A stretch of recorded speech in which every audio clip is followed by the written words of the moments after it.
ደሞዝ መቼም ጣሊያን ነው አትሉኝም የፈለጋችሁትን በሉኝ ኦፍ ኮርስ እንግሊዝ ሀገር ነው ጥሩ ደሞዝ አላቸው ጥሩ ደሞዝ ስለዚህ እንግሊዝ ሀገር ጓደኛ ካላችሁ ጥሩ ደሞዝ እንዳላቸው ወቁ 13ኛ ዘናጭ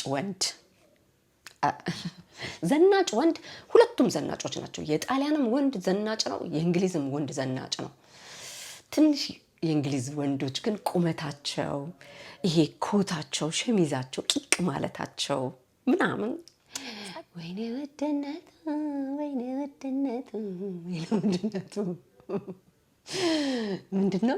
ምንድን ነበረ የሆነች ነገር እያረረች ትስቃለች የሚባል የሆነ ተረት አለ በሀገራችን እያረርኩ ነው የምስቀው ሆቴል ውድነቱ ልነግራችሁ አልችልም 10ኛ ትህትና በፈለጋችሁት በሉ እንዲሁ በቃ ዛሬ እንጣላ በፈለጋችሁት በሉ 10ኛ ትህትና የሰው ፖላይት ትህትና ብላችሁ ካላችሁ ለንደን ላይ እኔ እስካየው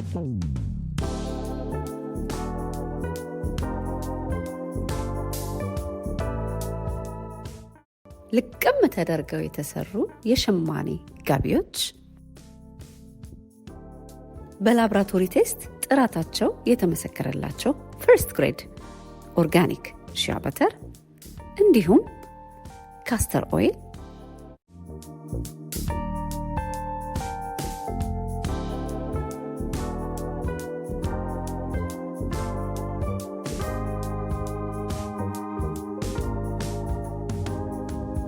በተለያየ ሀገር ላላችሁ ገና ጥበብ ዌብሳይት ላይ ታገኙታላችሁ። ጤና ይስጥልኝ ወዳጆቼ እንዴት ከርማችሁልኛል? ዛሬ ከስራዬ ቦታ ከች ብያለሁ። እንደ ጋዜጠኛ በትክክል ላነሳቸው የፈለኩትን ነጥቦች ጽፌ ስራ እየሰራው ውስጤን እየከነከነኝ የነበረ ሀሳብ ነው። በጣም ብዙ ጊዜ በራሴ ያስተዋልኩትን በስራዬ ያው እንደምታውቁት ከ20 ዓመት በላይ ቬነስ ላይ ኖሬያለሁ። አሁን ደግሞ ከ2 ዓመት ከግማሽ በላይ እየሳቅን እየቀለድን ገና ጥበብ ለንደን ላይ ከተከፈተ 2 ዓመት ነው። ለንደን ከገባን ዓመታችን ገና ጥበብ ዩኬ ላይ ከተከፈተ 2 ዓመት ከግማሽ ሊሆነው ነው። በእግዚአብሔር እርዳታ እዚህ ደርሰናል እያልኩኝ ዛሬ ለንደን ቪኤስ ቬነስ ብዬ መጥቻለሁ።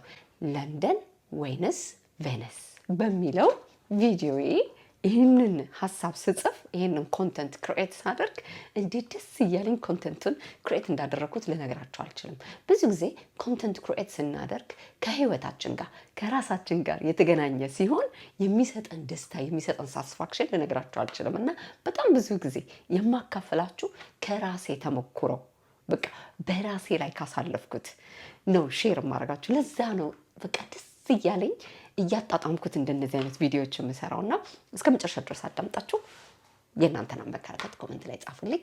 ላይክ እንድታረጉኝ ሼር እንድታረጉ ቻናሌን በዚህ አጋጣሚ ሰብስክራይብ ያላደረጋችሁ ሰብስክራይብ እያደረጋችሁ ይሄ ቻናል የተለያዩ ሀሳቦችን እንድናነሳ እንድትተባበሩኝ አደራ እያልኩኝ ወደ መጣሁበት ሀሳብ 18 ነጥቦች ነው ዛሬ አብረን የምናየው ለንደን ወይንስ ቬነስ በሚለው ሀሳብ። ቬነስ ካፒታል ሲቲ አይደለችም። ለንደን ግን ካፒታል ሲቲ ናት። ካፒታል ሲቲ የሆነንና ካፒታል ሲቲ ያልሆነን ኮምፔር ማድረግ ትክክል ባይሆንም የኔን ግን ተሞክሮ በራሴ የደረሰብኝን ሀሳቦች እያነሳሁኝ እንደው ጠቅላላ አድርጌ ቬነስ ስል በተለይ ኖርዝ ኢታሊን ብዬ ብናገር ደስ ይለኛል እና በዚህ ሀሳብ እንዲሁ ተከታተሉኝ እናንተ። መጀመሪያ ደረጃ ኖርዝ ኢታሊ ብዬ ስል ኖርዝ ፓርቱን የጣሊያንን ዌዘር በተለይ ቬነስን እና የቬነስን አካባቢ ዌዘር ብለን ካነሳን ከለንደን ጋር ኮምፔር ስናደርገው በቅርብ ጊዜ ላይክ ዓመት ባልሞላ ጊዜ ውስጥ ለንደን ላይ አየራቸው በጣም እየተቀየረ ነው። እንደ ድሮ በጣም ብርዱ፣ ጭጋጋማነቱ፣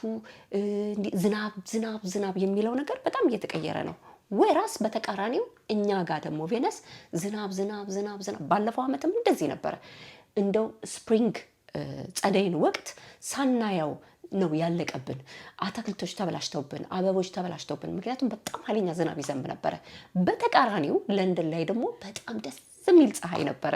በዚህም ዓመት ልክ እንደዚሁ ስፕሪንግ ወር ላይ ነው እኛ ጋር እዚህም ያለው እዚህ በጣም ቆንጆ ፀሐይ ሲኖር በተለይ ትንሽ ዛሬ ነው እንጂ ዝናብ ያጋጠመኝ በመጣው ቁጥር ነው የምነግራችሁ ከጣሊያን በዝናብ ተሳፍሬ ከቬነስ ለንደን ስገባ ፏ ያለ ፀሐይ ነው የሚያጋጥመኝ እና አንዳንዴ ለንደን ነኝ የመጣሁት ወይስ ቬነስ ነኝ የገባሁት ግራ እስከሚያጋባኝ ድረስ በጣም ብዙ ጊዜ ያስተዋልኩት ነገር ለንደን ወይዘሩ በጣም እየተቀየረ ነው እንደ ድሮ አይደለም በተቃራኒው ደግሞ ጣሊያን ዝናብ በተለይ ኖርዝ ፓርቱ ይሄን አስመሩልኝ ኖርዝ ፓርቱ ሳውዝ ፓርቱ ጣሊያን እና ኖርዝ ፓርቱ ጣሊያን በጣም የተለያየ ነገር ነው ለዛ ነው ቬነስና የቬነስ አቅራቢያዎች ብዬ ኮምፔር ማድረገው ከለንደን ጋር አንደኛ ሐሳብ ትላላችሁ ሲቀጥል ሁለተኛ ሐሳብ በራሴ የደረሰብኝ ካንስል እያደረኩ ነው የምናገረው ሁለተኛ ሐሳብ ላነሳው የፈለኩት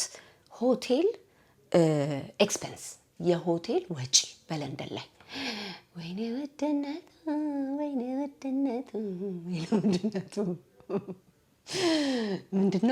ምንድን ነበረ የሆነች ነገር እያረረች ትስቃለች የሚባል የሆነ ተረት አለ በሀገራችን እያረርኩ ነው የምስቀው ሆቴል ውድነቱ ልነግራችሁ አልችልም ቬነስም ሆቴል ውድ ነው ግን እንደ ለንደን አይሆንም ለንደን እኮ ሆቴሉ ውድነቱ በዛ ላይ 250 180 190 ፓውንድ ከፍላችሁ የሆነች ጥዬ ሩም ነው የሚሰጧችሁ አሁንም እንደተናገርኩት ለንደን ካፒታል ሲቲ ነው ይሄንን ሐሳብ ለንደን ወይንስ ሮም ምክንያቱም የጣሊያን ካፒታል ሲቲ ሮም ስለሆነ ሮም ብዬ ብለው ይሻላል ግን ቬነስ ምለው ለምንድነው ቬነስም በጣም ብዙ ቱሪስት የሚገባባት በጣም ብዙ ሰው ለስራ የሚንቀሳቀስባት በተለይ በቃ እንዴት ብዬ ልንገራችሁ በጣም ብዙ ኢንዱስትሪያል ማሽኖች የሚሰሩባት በቃ ይሄ እንዴት ብዬ ልንገራችሁ ከተለያየ ዓለም መጥተው የሚገበያዩባት ፖይንት ናት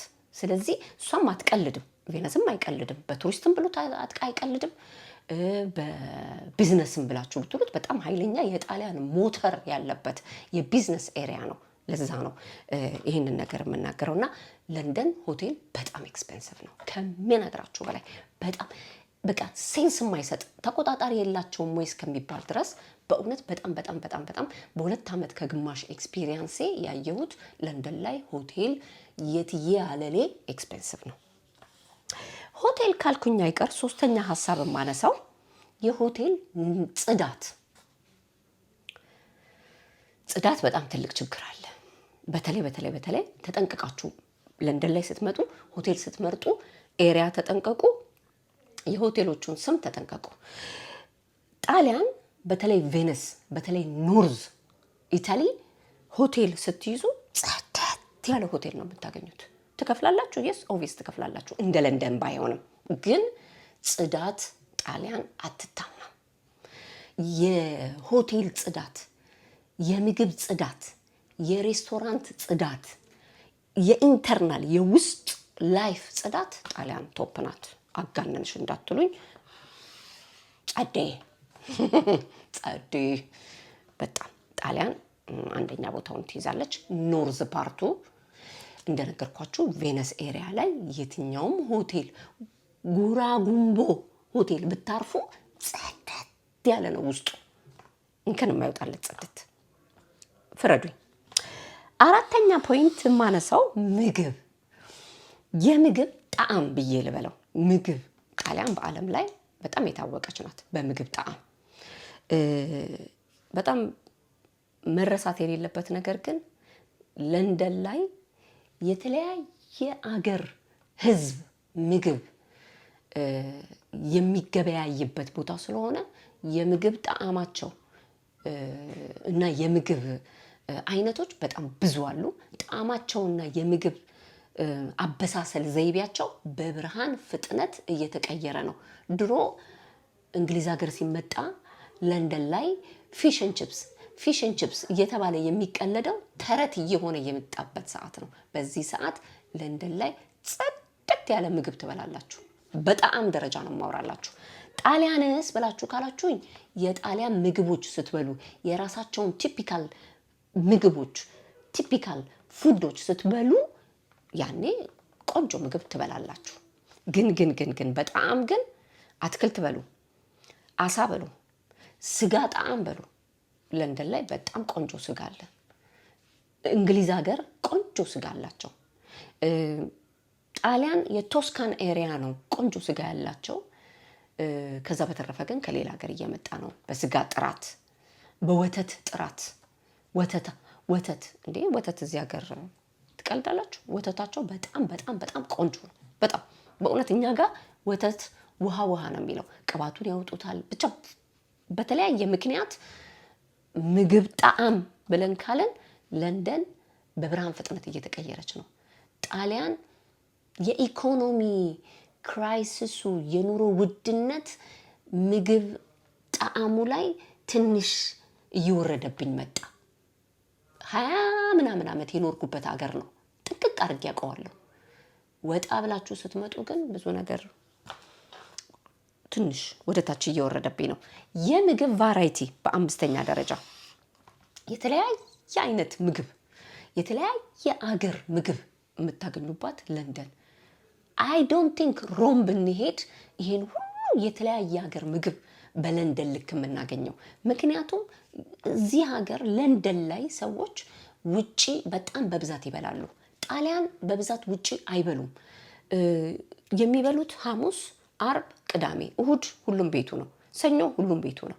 ያ አይ ቲንክ ህዝቡ ሁል ጊዜ የሆነ ነገር ላይ ነው የሆነ ምግብ ላይ ነው ኢንቨስት የሚያደርገው እንጂ የተለያየ አይነት ቫራይቲ ይዞ የመውጣት አቅሙ የለውም። ኑሮም በጣም ውድ ስለሆነ። ለንደን ላይ ግን ሰው በጣም ኮንሱም ያደርጋል፣ ለምግብ ያወጣል። በዛ ምክንያት የተለያየ አይነት ቫራይቲ ምግብ ታገኛላችሁ። እያንዳንዱ ቫራይቲ ምግብ ጽድት ተደርጎ የተሰራ ነው። ምክንያቱም ኮምፒቲሽኑ በጣም ሃይ ስለሆነ ምግቡንም ጽድት አድርገው ነው የሚሰሩት። እኔ ይሄንን በራሴ ያየሁት ነው። የእናንተን አመለካከት በዚህ ጉዳይ ላይ እፈልገዋለሁ። እኔ ለንደን በምግብ በጣም በጣም በጣም በብርሃን ፍጥነት እየተቀየረች ነው። ለእኔ ብቻ አይደለም፣ ለብዙ ጣሊያኖች ያስተዋሉት ነገር ነው። ክለብ፣ ናይት ላይፍ ክለብ ጣሊያን ሙሉዋን ብትጨመቅ የለንደንን ክለብ አያወጣም። ናይት ላይፏ ላውንጅ በሉ ክለብ በሉ በሌላ ሌቭል ነው የምትንቀሳቀሰው። በሌላ ሌቭል ነው የምትንቀሳቀሰው። ኧረ ተይ ኤልሲ፣ እንደዚህ አይነት ነገር እኛ ምን አገባን ልትሉ ትችላላችሁ። ግን እንግዲህ እያወዳደርን አይደለ? የተለያዩ ነገሮች መንካት መቻል አለብን። 7ኛ በትምህርት እንግዲህ በትምህርት ሲባል ለንደን ዩኬ እንግሊዝ ሀገር ከተለያየ ሀገር ለትምህርት የሚገባባት አገር ናት። በትምህርት ለንደን በሉ የተለያየ በእንግሊዝ ሀገር ያሉ ትምህርት ቤቶች በሉ በትምህርት ጥሩ ናቸው። እሱም ላይ አንዳንድ ነገሮች ትንሽ በብርሃን ፍጥነት እየተቀየሩ ነው። ጣሊያን ሀገር ትምህርታቸው በተለይ ትናንሽ ከተማ ስትሄዱ የመንግስት ትምህርት ቤቶች ጣሊያን ሀገር በጣም በጣም በጣም ኳሊቲ ትምህርት ይሰጣሉ። አንደኛ ሲቀጥል ጣሊያን ሀገር ትምህርታቸው በጣም ታፍ ነው። እንደውም አሁን ቤተሰብ እየከሰሰ በመንግስት እየተጠየቁ ትምህርቱ በጣም ለተማሪዎች እየከበደ መጥቷል፣ አውርዱት እየተባሉ የትምህርት ሌቭሉን ያው የጣሊያን ሀገር ተማሪ የትም ሀገር ቢሄድ በጣም ታፍ የሆነ ማይንድ ነው ያላቸው። በእውነት በፈለጋችሁት እንድከራከር። ሲጀመር ሲማሩ የሚማሩት በጣሊያንኛ አይደለም። ብዙ ትምህርት እያደጉ ሲመጡ በላቲን ቋንቋ ነው፣ በግዕዝ እንደመማር ማለት ነው። ያንን ግዕዝ ተምረው ሌላ ሀገር ሲሄዱ አይምሯቸው ደደብ አይደለም። በጣም በጥሩ ሁኔታ ትሬን ያደረገ ስለሆነ የትም ሀገር ሂድና ተማር በሉት ቆንጆ ትምህርት ይገባቸዋል እና ትምህርታቸው አይናቅም። እነሱም ፔናላይዝ የሚያደርጋቸው ምንድነው? ቋንቋ ነው። ሁሉ ነገር በጣሊያንኛ ነው። ኦፍኮርስ ከእንግሊዝ ጋር ባናወዳደራቸውም ጣሊያን ሀገር ግን ትምህርቱ በጣም ታፍ ነው። በጣም በእውነት እውነቴን ነው የምላችሁ። የጣሊያን ሀገር ምሩቆች አሜሪካንም ሲሄዱ፣ ስዊዘርላንድም ሲሄዱ፣ ጀርመንም ሲገቡ፣ ጣሊያንም እንግሊዝ ሀገርም ሲመጡ ጭንቅላታቸው ታፍ ነው። በደንብ ነው ትምህርት የሚገባቸው። ያ ማለት ከልጅነታቸው በደንብ ትሬን አድርገዋል ማለት ነው። እንግዲህ ልንከራከር ነው። የከተማ ጽዳት 8ኛ የከተማ ጽዳት ለንደን በፈለገ ካፒታል ሲቲም አትመስልም። ጉራንጉር ውስጥ ግቡ፣ ጽድት ንጹህ ነው ከተማቸው። እኛ በቬነስ አካባቢ ሮምማ ተውት፣ ሮምማ አናነሰው። እንደ ካፒታል ሲቲ ከለንደን ጋር ኮምፔር ስናደርገው አናነሰው። ለንደን በጣም ንጹህ ናት ከተማዋ። ሌብነት ስል ኪስ አውላቂ መንገድ ላይ ኪስ አውላቂ በጣም ነው ማዝነው። 9ኛ ማነሳው ፖይንት ለንደን ላይ በጣም ብዙ ሌባ አለ። በተለይ ቱሪስት የሚበዛበት ኤሪያ ላይ ይሄ ስልክ መንትፎ መሄድ የተለያዩ ነገሮች መሰረቅ ምናምን አንዳንዴ በጨለማ ቦርሳም መንጭቀው ይሄዳሉ የሚባል ነገር አለ። እኔ እዚህ ያሉ ቢልዲንግ ውስጥ ያሉ ሰዎች ናቸው የሚመክሩኝ። ያው እዚህ ሀገር እንደማልኖር ስለማውቀው ይሄን ተጠንቀቂ ያንን ተጠንቀቂ ምናምን ይላሉ። እኔ ከተማሃል ለንደን ብሪጅ አናቷ ላይ ነው ያለሁት እና በጣም በቃ የሚያስፈራ ፓርት ነው። ቬነስም ሌባ አለ። ቱሪስት መስለው ከቦርሳ ውስጥ ዋሌት ይሰርቃሉ፣ ስልክ ይሰርቃሉ፣ የተለያየ ነገር ይሰርቃሉ። ግን ቁጥጥሩ አለ። ሌላው ሌባ መኖር አለመኖሩ አይደለም። ፖሊስ ሌባን ሲያየው ምን ያደርጋል የሚባለው ነገር ነው። ለንደን ላይ ማንም አይነካቸውም። ጣሊያን ላይ ቬነስ በአቅራቢያዋ ሰረቀኝ ብዬ ለፖሊስ ባሲዘው ጠርቦ ነው የሚጥለው። ጠርቦ መወለዱን እስከሚጠላ ድረስ ጠርቦ ነው የሚጥለው። ስለዚህ ሲሰርቁ ሳይታዩ ነው እንጂ እየታዩ አይደለም። ሮም አልናገርም፣ ሌባ አይደለም፣ ከዛም በላይ አለ። በጣም መጠንቀቅ አለባችሁ። ምክንያቱም አሁን ይሄ የቫኬሽን ታይም ስለሆነ እንደነዚህ አይነት ኢንፎርሜሽኖች ለብዙ ሰው ይጠቅማል ብዬ አስባለሁ። 10ኛ ትህትና። በፈለጋችሁት በሉ። እንዲሁ በቃ ዛሬ እንጣላ በፈለጋችሁት በሉ። 10ኛ ትህትና። የሰው ፖላይት ትህትና ብላችሁ ካላችሁ ለንደን ላይ እኔ እስካየሁት ድረስ እኔ ከትሬን ሻንጣዬን ይዤ ወርጄ አላቅም። እናግዝሽ ሻንጣዬን አውርደውልኝ ሻንጣዬን ጭነውልኝ። ሰው በጣም ፖላይት ነው። ትህትና አላቸው። ሴት ያከብራሉ። የሆነ ነገር ከጠየቃችኋቸው ቆመው አስረድተዋችሁ ምን ብለዋችሁ ምናምን እንትን አይሉም። ይሄ እንዴት ብዬ ልንገራችሁ እንዴት እንደሚባል መንቀሮች አይደሉም። ጣሊያኖች ቋንቋ በተለይ የማትችሉ ከሆነ ትንሽ ባህሪያቸው ጠንከር ይላል። ቋንቋቸውን የምትችሉ ከሆነ ፍሬንድሊ ናቸው፣ ሳቂታ ነው። እኔ ስለ ኖርዝ ኢታሊ ነው የማወራው። ኖርዝ ኢታሊ ባህሪያቸው ጣሊያኖች ኮምፕሊትሊ ከሳውዝ ወይንም ከሴንትራል ኤሪያ በጣም ይለያሉ። ኖርዝ ላይ የሆነ ቦታ ግቡ የሆነ ላይክ ቋንቋውን የማትችሉ ከሆነ ትንሽ ትህትና ይጎላቸዋል። እኔ የኖርኩበት ነው። ጣሊያን የበላሁበት ሳህን ነው። መጥፎ ማውራት አልፈልግም፣ ግን ትህትና ኮምፔር ካደረግን ነፍ ጊዜ እንግሊዞች ይበልጧቸዋል። ከዛ ውስጣቸው ሌላ ያሰብ እሱ ሌላ ታሪክ ነው። እኔ ምን አገባኝ ምንስ ቢያስቡ፣ ዋናው እዛው ያስተናግዱኝ እንጂ በትህትና። ቆንጆ ሴት ጣሊያን በፈለጋችሁት ጥቁሯን በሏት፣ ነጯን በሏት፣ ቢጫዋን በሏት፣ አረንጓዴዋን በሏት፣ ቆንጆ ሴት ሀገሩም ያለ ሀገሩም የሚኖር ጣሊያን በጣም ነፍ ቆንጆ ሴት አላት። እንግሊዞቹም ቆንጆ ሴት አላቸው፣ ግን ከጣሊያን ጋር አናወዳደራቸውም። ዘናጭ ሴት ጣሊያን በጣም ዘናጮች ናቸው። እነዚህም አይቀልዱም፣ ዘናጮች ናቸው። ግን ከጣሊያን ሴት አይበልጡም። የጣሊያን ሴት ቆዳዋ ኩኒኩ በ50 ዓመታቸው ቆዳ እኮ ማዬ ናቸው። ቅርጻቸው፣ ጸጉራቸው፣ የራሳቸው ጸጉር ወገባቸው ላይ አጭር ቢሆን ምን ቢሆን ጸደት ያለ ጸጉር ነው ያላቸው። ራሳቸውን በጣም ይጠብቃሉ። በጣም ስራ ፈት ስለሆኑ አይደለም፣ በተፈጥሯቸው ራሳቸውን መጣል አይወዱም። የጣሊያን ሴት ዘናጭ ናት። 13ኛ ዘናጭ ወንድ። ዘናጭ ወንድ ሁለቱም ዘናጮች ናቸው። የጣሊያንም ወንድ ዘናጭ ነው፣ የእንግሊዝም ወንድ ዘናጭ ነው። ትንሽ የእንግሊዝ ወንዶች ግን ቁመታቸው፣ ይሄ ኮታቸው፣ ሸሚዛቸው፣ ቂቅ ማለታቸው ምናምን ጸዴ ናቸው። እነዛም ጸዴ ናቸው። እነዛ ደግሞ ንጹህ ናቸው።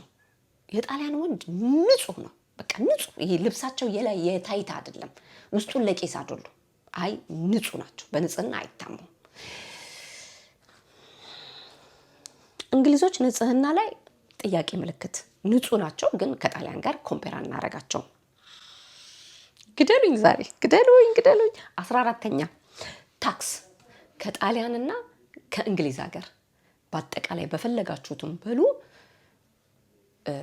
ጣሊያን በጣም ኤክስፔንሲቭ ነው ታክሳቸው። 65% ታክስ የሚከፈልበት ከካናዳ ቀጥሎ በጣም ኤክስፔንሲቭ አገር ጣሊያን ናት። አገር ነው የምላችሁ ጣሊያን ናት። ወድጄ አይደለም የተሰደድኩት። ገንዬን እንግሊዝ ሀገር ያረኳት ወድጄ አይደለም። ገንዬ በራሴ ያየሁትን ተሞክሮ ነው እዚህ ጋር የማወራው። ጥሩ ደሞዝ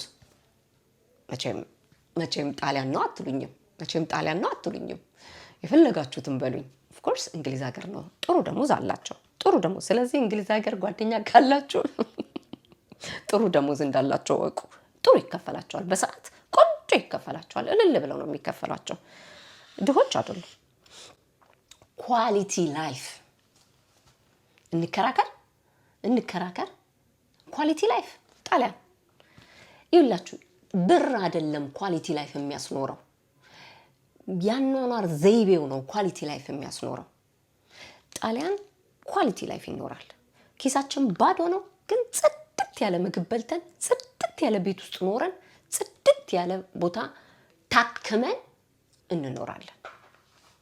ጽድት ኳሊቲ ነው ላይፉ። በቃ ኳሊቲ ነው። ያ ማለት በጣም ብዙ ብር ስላለን አይደለም። በብር ምንም፣ ግን ያኗኗር ዘይቤው በተለይ ወደ ኖርዝ ያኗኗር ዘይቤው ኳሊቲ ነው። ጽድት ያለ ሕክምና እንከራከር። ዛሬ ግብ እንፍጠር፣ እንከራከር ወይ ሕክምና እንግሊዝ ሀገር በጣም ወደ ታች እየወረደ ነው። ምክንያቱም እንግሊዞቹ ወደ ሌላ ሀገር እየተሰደዱ ይሰራሉ። እዚህ ሀገር ብዙ ከህንድ ሀገር የሚመጡ ዶክተሮች አሉ። with all my respect በጣም በብዙ ክብር፣ ግን አንዳንዴ ፎርጅድ ሌቭል እያሰሩ በየሐኪም ቤቱ የሚሰጡት ሕክምና ህዝቡን ችግር ላይ እየጣለው ነው። ይሄ በጣም ሆስፒታል ከሚሰሩ ከተለያዩ የደረሰኝ ኢንፎርሜሽን ነው። እና ሕክምና እንደ ድሮ አይደለም። ድሮ በጣም እንግሊዝ በሕክምና ትታማም ነበር። አሁን ናወዴይስ ግን ሕክምና ላይ በጣም ትልቅ ችግር እየተፈጠረ ነው። ያው የኑሮ ውድነት፣ ታዋቂ ዶክተሮቻቸው ወደ ሌላ ሀገር በጣም በብዙ ብር እየተከፈላቸው ስለሚሄዱባቸው ሎካሉን እዚህ ያለውን ሆስፒታል ብዙ ጊዜ ማኔጅ የሚያደርጉት ከሌላ ሀገር የመጡ ዶክተሮች ናቸው። ባላቸው በትምህርት እውቀት በትምህርት ሌቭል፣ ግን ሁሉም ደግሞ ዲስክራይብ የተደረገውን የትምህርት ሌቭል አላቸው ማለት አይደለም። ከሀገራቸው ፎርጅድ እያሰሩ ይመጣሉ የሚባል ነገር ሰምቻለሁ። ከተሳሳትኩ አረሙኝ። እንዲህ አይነት ቀልድ ጣሊያን ላይ አይሰራም። እንዲህ አይነት ቀልድ ኖርዝ ኢታሊ አይሰራም። ሲጀምር ከጽዳት ጀምሮ እስከ ትልቅ ዶክተር ድረስ ጣሊያኖቹ ራሳቸው ናቸው የተቆጣጠሩት። ድንገት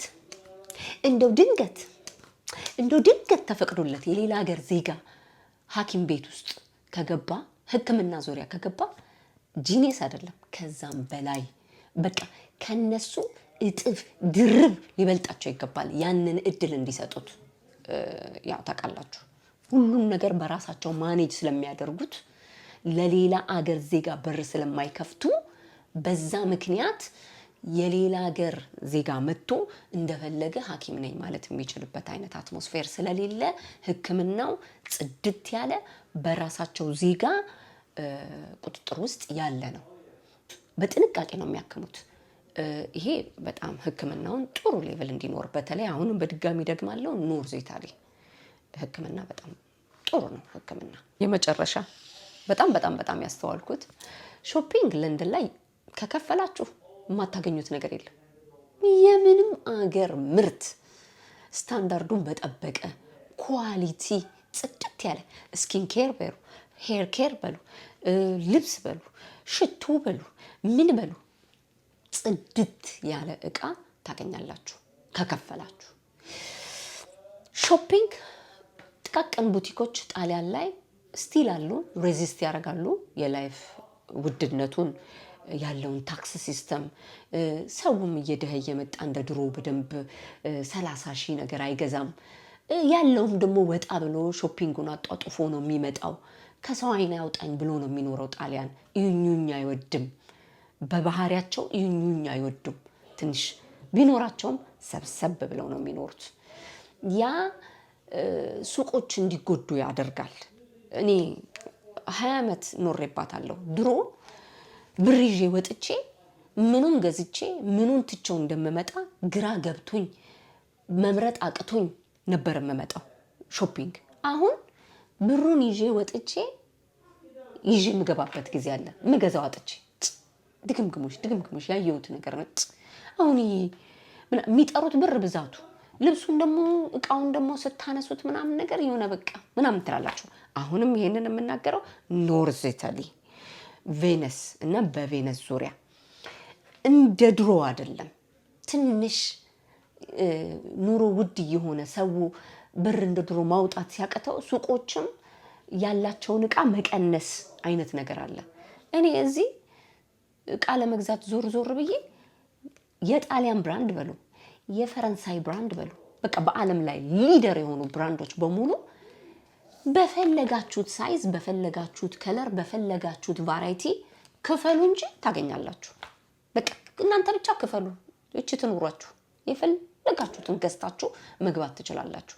ይሄ በጣም በጣም በጣም ሰው ምን ያህል እዚህም የኢኮኖሚ ክራይሲስ የለም እያልኩ አይደለም። እዚህም በጣም አለ እንዴ!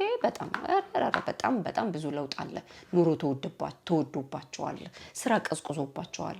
በጣም ብዙ ነገር አለ። ግን ስቲል ሬዚስት ያደርጋል።